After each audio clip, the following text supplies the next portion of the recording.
Mr. President. Senator from North Dakota. Thank you, Mr. President. I'd like to join the good senator from North Carolina, as well as my colleagues, in bringing Senate attention to the President's fiscal year 2024 budget.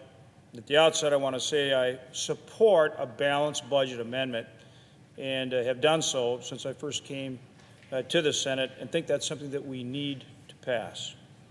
We need a balanced budget amendment. But with that, I do want to comment on the Biden administration's budget released last week, which goes in the wrong direction. President Biden's $6.9 trillion proposal is full of the same tax and spend policies that do not balance the budget, do not help reduce inflation, and instead they levy taxes on hardworking Americans and spend money that we don't have. In total, the budget proposes $4.7 trillion. Let me repeat that, $4.7 trillion in new taxes on the American people. We need to get our fiscal house in order, and we do that by controlling spending, not, again, raising taxes on hardworking Americans. It's time that we come together to reduce our debt and deficit and enact responsible policies that will reduce inflation and lift the burden that our American taxpayers currently face. The President's budget calls for increasing the corporate tax rate to 28%. This is higher than the average corporate tax rate in Europe, which is currently 21.7%, and it's even higher than the tax rate in China, if you can believe that, which is 25%. This policy neglects the fact that tax increases like these are ultimately passed through to consumers in terms of higher prices for goods and services. That's just the reality.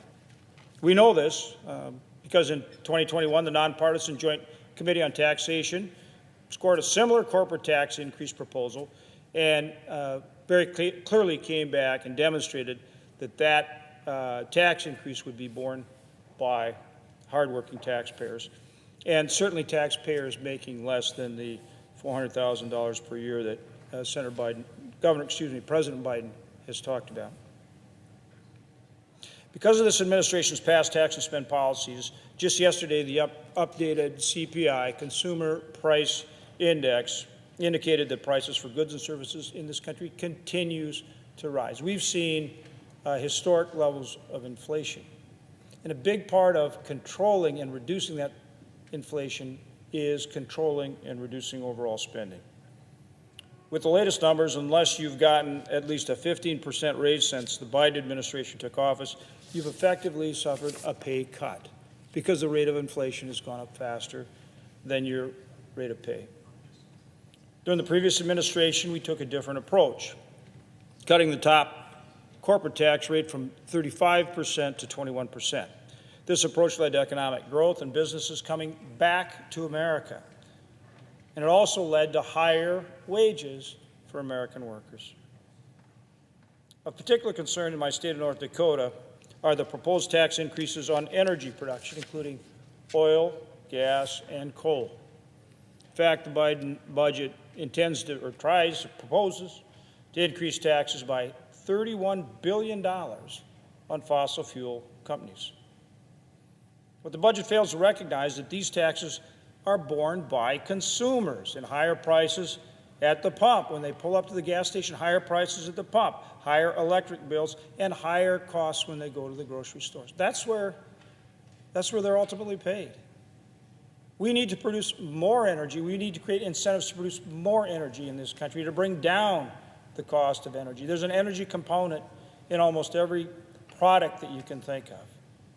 And we need to find ways to produce more energy to help increase supply and reduce the cost of energy. That will help with inflation across the board.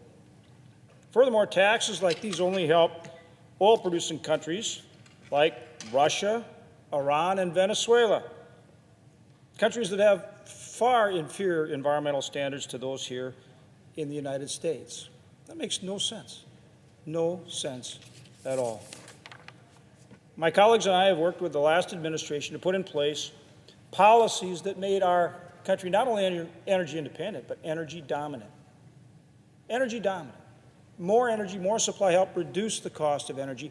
That benefited consumers in their pocketbook. It also created more jobs and increased the wages and the jobs we have. That benefited the American worker, and energy security is also a national security issue, making us less dependent on our adversaries and helping our allies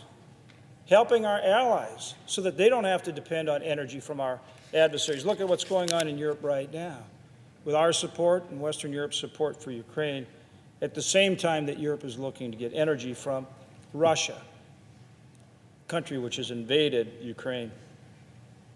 Again, that makes no sense. We need to return to policies that incentivize energy production in this country, not tax the very energy producers that produce more energy in this country with better environmental stewardship than anywhere else in the world. Also on defense, the budget falls short on defense.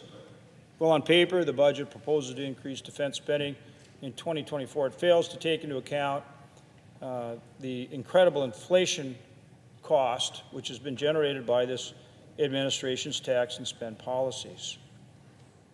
Our current threat, obviously, not only with what we see in Europe but globally, we can only respond to with a position of strength. Strength. This budget would result in just the opposite.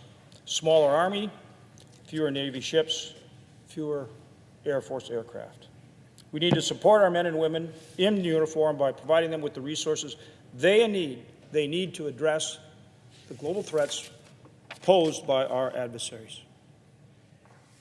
In conclusion, the President's budget is the wrong proposal at the wrong time. Congress must work to find savings, reduce our debt and deficit, and responsibly fund our priorities without increasing taxes on hardworking American taxpayers. As a member of the Senate Appropriations Committee and the ranking member of the Ag Appropriations Committee, I look forward to working on the fiscal year 2024 appropriations bills and enacting common sense legislation that meets our country's needs while facing our fiscal realities and working to get our debt and deficit under control. With that, Mr. President, I yield the floor.